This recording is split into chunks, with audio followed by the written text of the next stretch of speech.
마태복음 5장 13절부터 16절까지 우리 스크린에 있는 말씀 우리 같이 교독하겠습니다. 제가 먼저 읽겠습니다. 너희는 세상의 소금이다. 소금이 짠맛을 잃으면 무엇으로 그 짠맛을 되찾게 하겠느냐. 짠맛을 잃은 소금은 아무데도 쓸데가 없으므로 바깥에 내버려서 사람들이 짓밟을 뿐이다.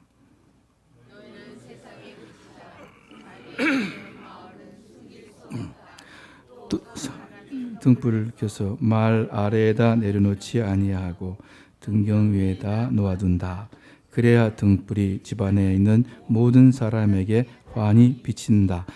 다 같이 읽습니다. 이와 같이 너희 빛을 사람에게 비추어서 그들이 너희의 착한 행실을 보고 하늘에 계신 너희 아버지께 영광을 돌리게 하여라.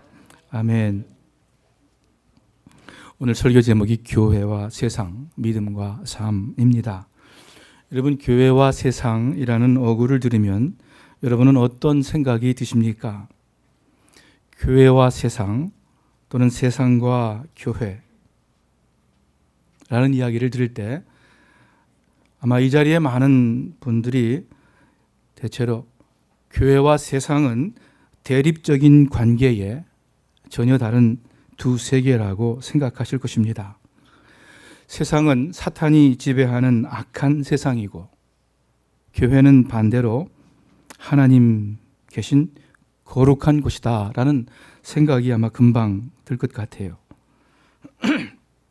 그래서 거룩한 성도들에게 세상은 가능한 피하고 멀리해야 하는 세계이고 교회는 성도가 속한 또 영혼이 속할 복된 세계라고 생각이 쉽게 듭니다. 여러분께 질문할게요. 여러분, 이 이원론적인 생각이 맞습니까? 성경적입니까? 예스라고 말할 수 있어요. 그러나 이 대립적 구도가 또는 상호 갈등의 구도가 교회와 세상의 관계를 온전하게 fully 나타내는 것은 아닙니다. 부분의 묘사이고 한 면의 관점일 뿐입니다. 오늘 아침 교회와 세상의 관계에 대해서 말씀하시는 우리 주님의 음성을 또 새로운 차원에서 듣기를 바랍니다. 왜냐하면 우리의 신앙은 처음부터 끝까지 예수님이고 예수님이 모델이고 예수님이 표준이시기 때문입니다. 오늘 본문 말씀 처음 시작에 너희는 세상의 소금이다. 또 그 다음 절 시작이 너희는 세상의 빛이다. 이렇게 말씀하십니다. 여기서 너희는 그러는데 누구를 가리킵니까? 5장 1절에 보니까는 이렇게 말씀하고 있어요. 예수께서 무리를 보시고 산에 올라가 앉으시니 제자들이 나온지라 입을 열어 가르쳐 가라사대 하면서 이 산상수훈의 말씀을 하시고 오늘 본문의 말씀을 하십니다.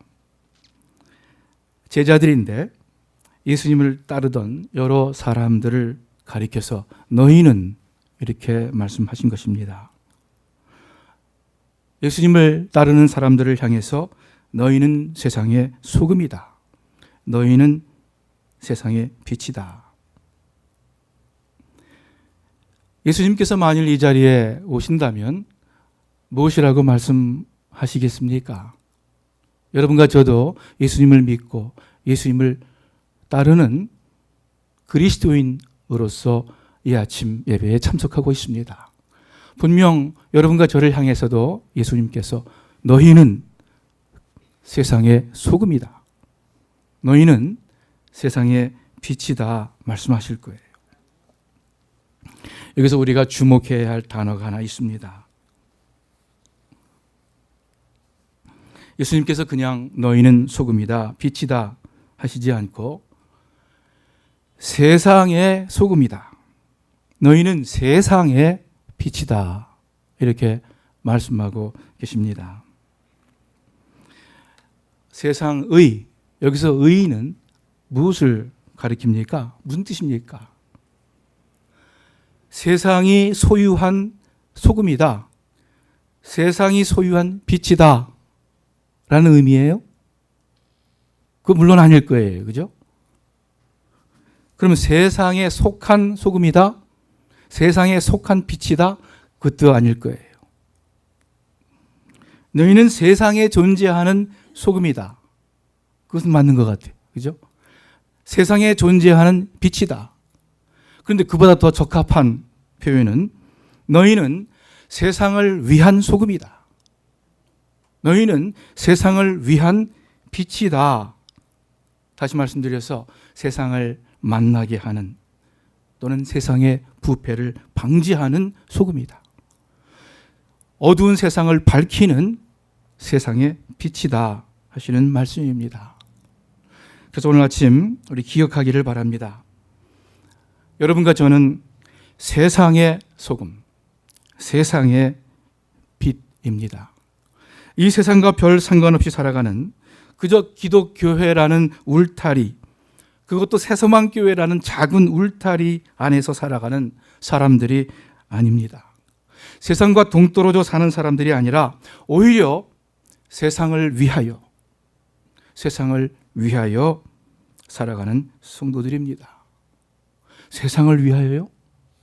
하나님을 위하여가 아니라, 교회를 위하여가 아니라 세상을 위해요? 네, 맞습니다.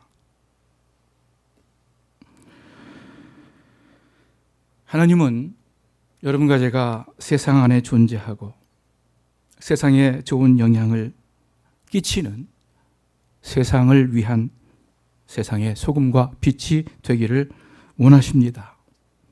그런 목적으로 예수님을 이 땅에 보내시지 않았습니까? 예수님께서 말씀하시기를 인자가 온 것은 섬김을 받으려 함이 아니라 도리어 섬기려 하고, 누구를 섬긴다는 거예요? 세상을 섬기려 하고 자기 목숨을 세상에 많은 사람의 대속물로 주려 함이니라. 하나님께서 예수 그리스도를 이 땅에 보내신 것과 동일한 목적으로 여러분과 저를 부르셨고 또한 세상으로 보낸다고 말씀하십니다. 새소망교회라는 공동체로 불러주셨지만은 하나님께는 이 공동체가 궁극적인 목적이 아니에요. 바로 이 창 밖이 윌셔가인데, 이 윌셔가 코리아타운, 로스앤젤레스, 저 세상이 하나님의 궁극적인 관심과 궁극적인 목적입니다. 그 세상을 위해서 우리를 부르셨어요. 너희는 세상의 소금이다. 너희는 세상의 빛이다. 우리의 눈을 이 세상으로 좀 더 넓혀야 되지 않겠습니까? 우리의 이웃을 향해서 더 넓혀야 되지 않겠습니까? 이 예수님의 말씀을 통해서 우리가 알아야 할 사실이 있습니다. 우리가 다시 한번 생각해야 할, 우리가 잘 알고 많이 들은 우리 교회의 이야기들이 있습니다. 교회는 세상과 대립적인 적대적인 관계만이 아닙니다. 교회는 별다른 세상이 아닙니다. 여러분, 학문과 이론을 연구하는 학교를 가리켜서 이 실제 사회와 구분해서 뭐라고 부르죠? 상아탑이라고 그럽니다. 우리 군대 갔다 오신 분들은 알 거예요. 군대 가면은 저 바깥을 사회라고 부릅니다. 군대는 군대고 사회는 다른 세상이에요. 그래서 너 사회에 있을 때 뭐 했냐? 뭐 이렇게 묻죠. 또 왜 사회 말을 하느냐? 하고 야단치기도 해요. 분명히 구분되어 있어요. 제가 감옥소에 들어가 보지는 않았지만 아마 감옥소에 들어가도 분명 바깥 세상과 어떤 구분이 확연히 있을 거예요. 그러나 교회는 그렇지 않습니다. 교회도 약간 그런 경향이 있는 것 같아요. 교회 안에 앉아서 저 바깥 세상을 가리킵니다. 세상을 판단합니다. 세상을 정죄합니다. 교회는 사실 세상과 구분하는 게 어려워요. 아니, 구분해서는 안 됩니다. 타락한 세상 안에 거룩한 십자가 종탑으로 구별된 교회가 아닙니다. 사실 예수님 믿는 사람들, 안 믿는 사람과 똑같이 살지 않습니까? 결혼하고 가능한 한 좋은 배우자를 만나려고 애쓰고 가정을 꾸미고 자녀를 낳아서 잘 키우려고 공부시키고 좋은 대학 보내려고 애쓰고 다 똑같아요. 가능한 한 좋은 직장 찾으려고 애쓰고 돈 많이 벌려고 애쓰고 기왕이면 좋은 집 좋은 차 원하고 똑같이 골프도 치러 다니고 낚시도 다니고 여행도 다니고 다 마찬가지예요. 교회도 마찬가지 아닙니까? 세상 여느 종교, 여느 단체처럼 회장 뽑고 회의하고 또 재정이 필요하고 재정에 대해서 걱정하고 의논하고 어떤 행사를 계획하고 행하고 그러다 보면 보통 갈등이 생기죠. 그래서 싸우고 재판에 소송을 걸기도 하고 적어도 실제 나타나는 행위를 볼 때 교회가 별다른 세상이 아닙니다. 불가침의 성욕도 아니에요. 어떤 분이 그래도 혹시 겉모습은 비슷해도 내적으로는 다르지 않습니까? 그런데 내적으로도 크게 다를 바 없는 것 같아요. 원하는 것, 추구하는 것, 두려워하는 것, 귀중하게 여기는 것, 제 생각 크게 다르지 않다고 생각합니다.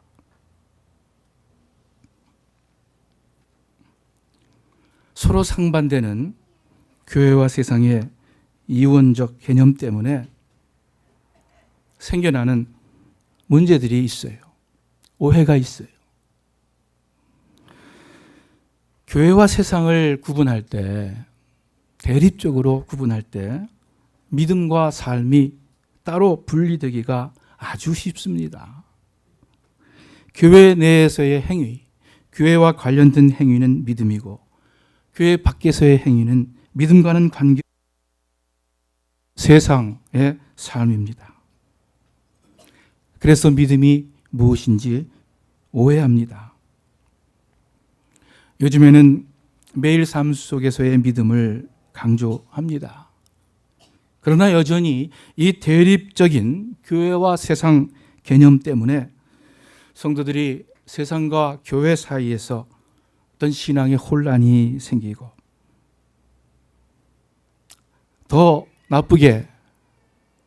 나쁜 경우에는 불필요한 건강하지 못한 내적 갈등이 생깁니다. 필요한 영적 갈등도 있을 거예요. 그러나 불필요한 마음의 갈등이 생기기도 합니다. 정신의학적인 표현을 쓴다면 믿음의 분열 증세를 보이기도 해요. 이 세상과 교회의 이원론적인 그러한 생각 때문에 세상은 타락한 곳, 사탄의 세계이고 교회는 거룩한 하나님의 세계라는 손쉬운 이분법으로 여러분 생각하지 말기를 바랍니다. 죄 많은 이 세상도 하나님께서 컨트롤하시는 하나님의 세상입니다. 여러분, 하나님의 영광이 온 세상에 충만하다고 시편은 말씀하고 있어요. 온 세상이 하나님의 영광을 선포한다 하고 시편이 말씀하고 계십니다. 하나님의 세상을, 하나님의 세계를 눈에 보이는 교회로 우리가 국한시키지 말아야겠습니다. 가정도, 일터도, 놀이터도, 교회도 어디나 다 똑같이 하나님의 세상입니다. 골프장도 하나님의 세상이에요? 네. 좋아하시겠어요? 그렇다고 해서 주일날 예배 안 드리고 골프장 가라는 이야기는 절대로 아닙니다. 여기서 한 가지 더 짚고 넘어가기를 바라요.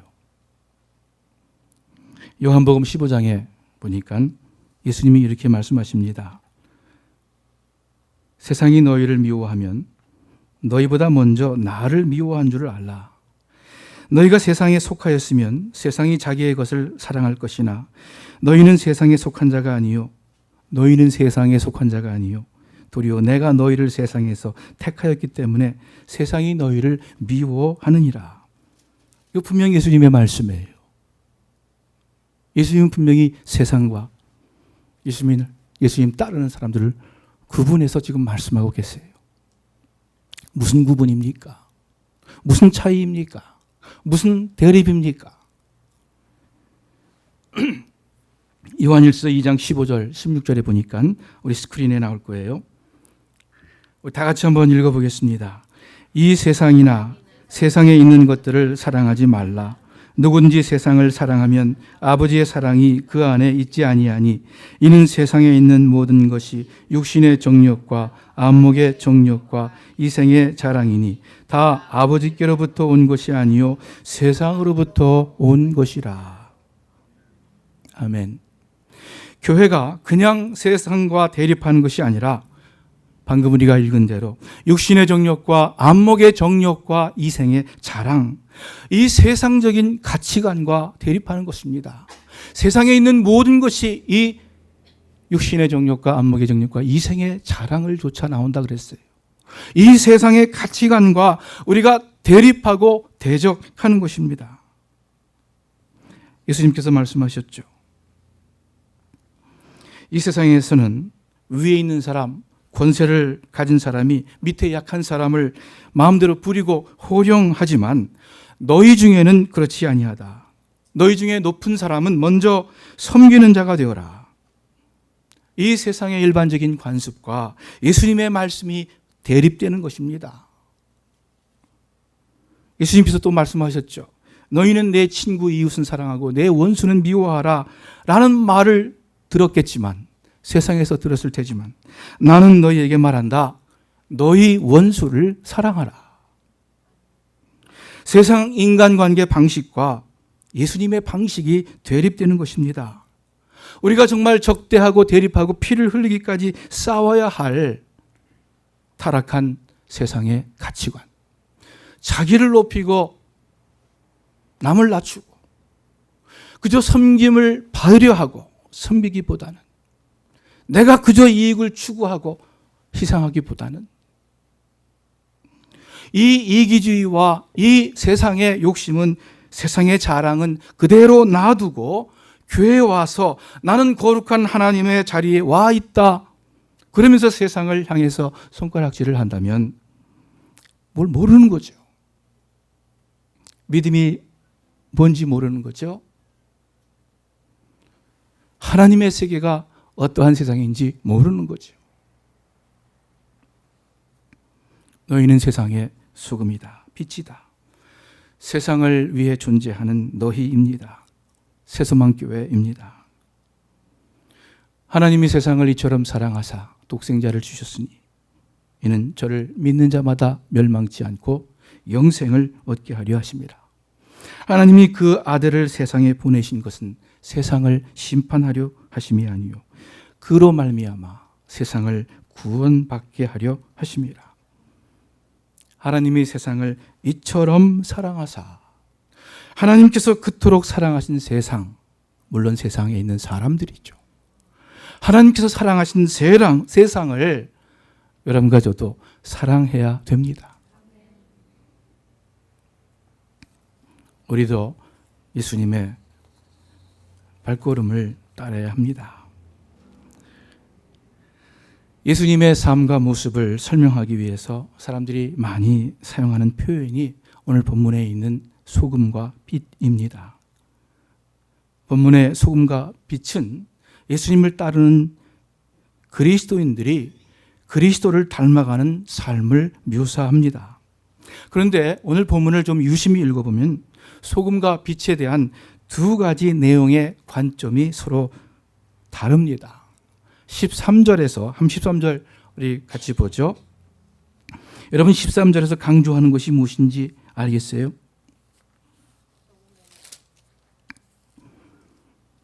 너희는 세상의 소금이 만일 그 맛을 잃으면 무엇으로 짜게 하리요? 이 13절의 관심은 소금의 맛입니다. 짠맛, 소금의 필수적인 성분이에요.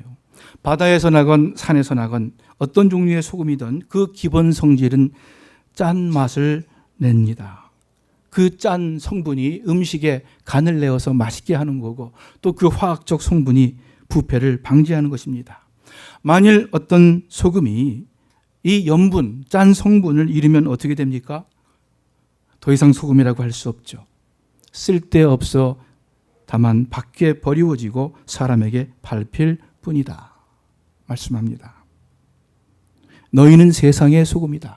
그리스도인을, 여러분과 저를 소금으로 비유합니다. 소금의 짠맛은 그리스도인이 가져야 할 그리스도의 성분입니다. 소금의 필연적인 성분이 짠맛이듯이 그리스도인의 필수적인 성분이 그리스도의 모습입니다. 소금이 짠맛을 잃으면 버리워지고 밟히듯이 그리스도인들이 그리스도의 모습을 잃으면 세상에 버림받고 밟히고 조롱을 받습니다. 요즘에 그런 모습을 보는 것 같아서 안타깝습니다. 그리스도인의 맛은 기본이고 필수예요. 이것은 선택의 문제가 아닙니다. 희망사항도 아니에요. 소금이 되면 좋겠다라고 말씀하지 않습니다.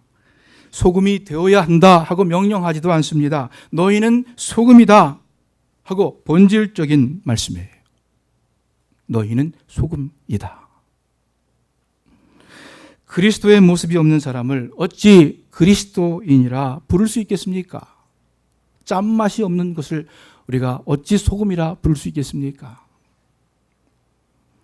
물론 거룩한 성자를 말하는 것 아니에요. 피아노 치는 루빈슈타인의 제자들이 다 루빈슈타인처럼 피아노를 잘 친 것 아니에요. 그러나 그 루빈슈타인의 스타일과 그 방식을 따라가고자 했던 사람들이 루빈슈타인의 제자들이었어요. 마찬가지로 예수님의 성품을 본받아 닮고자 예수님의 삶을 따라가고자 하는 사람들이 그리스도인입니다. 14절 한번 보겠습니다. 여러분 이 14절이 14절하고 15절이요. 무엇을 가르치는지 한번 잘 생각해 보세요. 제가 한번 읽습니다. 너희는 세상의 빛이라 산 위에 있는 동네가 숨기우지 못할 것이요 사람이 등불을 켜서 말 아래 두지 아니하고 등경 위에 두나니 이러므로 집안 모든 사람에게 빛이 느니라. 무엇에 대한 교훈이에요? 빛의 무엇에 대한 교훈이에요? 빛의 자리에 대한 교훈입니다. 여기 산 위라는 표현 씁니다. 말 아래, 여기서 말은 우리 옛날에 한국에서 쌀 가게 가면은 말이 있었죠. 되가 있었고 말이 있었어요. 그 말 뭐죠? 보우를 말합니다. 말 아래라는 표현이 있고 또 등경 위라고 말합니다. 장소가 중요해요. 관점이에요. 이 14, 15절의 초점은 빛이 없으니까 너희가 불을 켜라, 빛을 밝혀라는 명령이 아닙니다. 빛이 침침하다, 더 환히 밝혀라 하는 것도 아니에요. 그냥 너희는 빛이다. 너희는 세상의 빛이다 하시면서 빛은 빛인데 말 아래 두는 빛이 아니라 침대 밑에 두는 빛이 아니라 등경 위에 두는 빛이다. 산 위에 모든 사람들이 볼 수 있는 도시처럼 모든 사람에게 비추는 빛이다 하면서 등불이 있어야 할, 빛이 있어야 할 그 위치를 우리에게 강조하고 계십니다. 왜냐하면 촛불이든 횃불이든 등불이든 전등불이든 막혀만 있지 않으면은, 말 아래만 있지 않으면은 나름대로의 빛을 발하고 또 그만큼 어두움을 밝히기 때문입니다.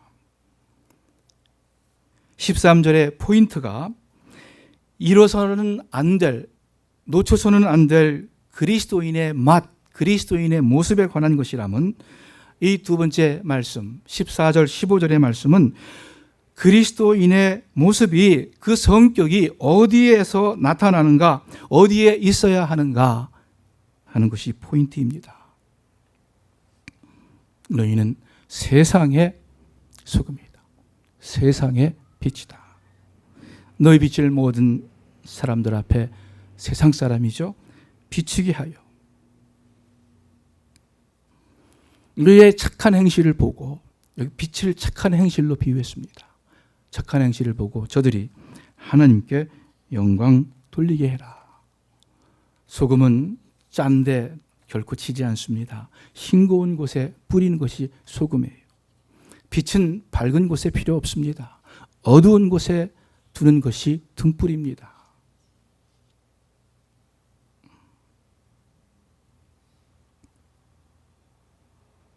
여러분, 오늘 말씀을 드리면서 어떤 생각을 하셨습니까?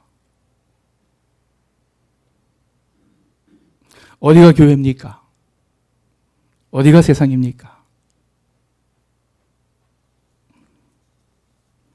예수님이 우리의 주인 되고 예수님께서 가르쳐 주신 그 교훈이 우리의 마음 가운데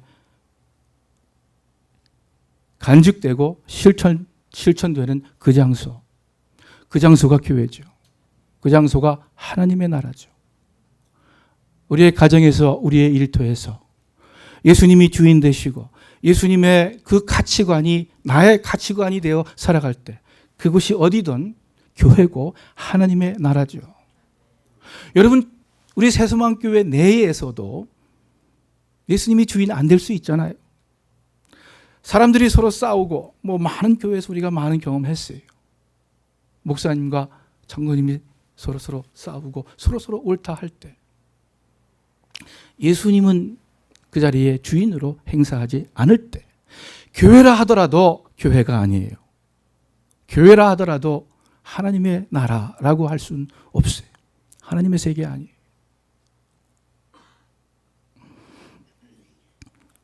여러분, 우리의 빛을 우리가 혹시 말 아래 두고 있지는 않습니까?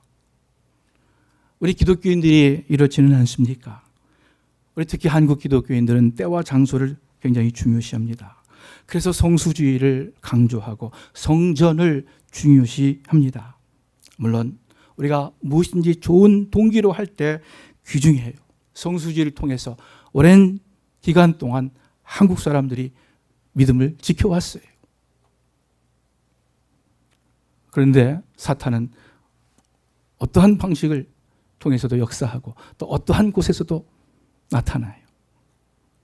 문제는 이 성수주의와 성전의 중요성에 사이드 이펙트가 있습니다. 성수주의와 성전이라는 개념이 강조되면서 자연스럽게 우리의 죄성으로 말미암아 이분법적인 사고방식이 들어옵니다. 교회와 세상이 분리됩니다. 믿음과 삶이 분리됩니다. 주일날 교회 가서 예배 잘 드리면 되는 것 같습니다. 다른 날은 좀 아무렇게 되든 성전 안에서 예배 드리고 열심히 봉사하면 될 것 같습니다. 회사에서는 가족, 친척들 간에는, 즉 교회 밖 세상에서는 특별히 신경 쓰지 않아도 그리스도인의 신앙이 교회 내 것으로 측정됩니다. 아니에요. 빛은 세상의 빛이라 그랬어요. 말 아래 빛이 비칠 수가 없어요. 조금만 지나면은 말 아래의 빛은 뭡니까? 산소가 부족해서 시들시들했다가 결국은 꺼지는 결말입니다. 우리 스마트 식구 여러분들, 예수님께서 말씀하신 너희는 세상의 소금이다. 너희는 세상의 빛이다. 여러분들이 오늘 예배드리고 댁으로 돌아가서 또 월요일부터 직장 나가면서 사시는 그 장소에서 소금, 빛 역할을 감당하시기를 바랍니다. 예수님의 마음 가지고 살려고 애를 쓰시기를 바랍니다. 예수님이 사신 것처럼 살려고 애를 쓰시기를 바랍니다. 그것이 빛을 발하는 거예요. 그것이 소금으로 영향력을 행사하는 거예요. 그럴 때 교회가 확장되는 거예요. 그럴 때 하나님의 나라가 확장되는 거예요. 다 같이 기도하겠습니다. 하나님 아버지, 감사합니다. 오늘 말씀 들었는데 주의 성령님께서 계속해서 감동 감화시켜 주셔서 바로 알게 하시고 또 바로 행하게 하나님 도와주시옵소서. 그래서 저희들 우리를 불러주신 하나님의 목적대로, 우리를 세상에 보내시는 하나님의 목적대로 세상의 소금, 세상의 빛으로서 가정에서, 일터에서 또 친척들 간에 어디서든지 살게 하여 주시옵소서. 예수님의 이름으로 기도합니다. 아멘.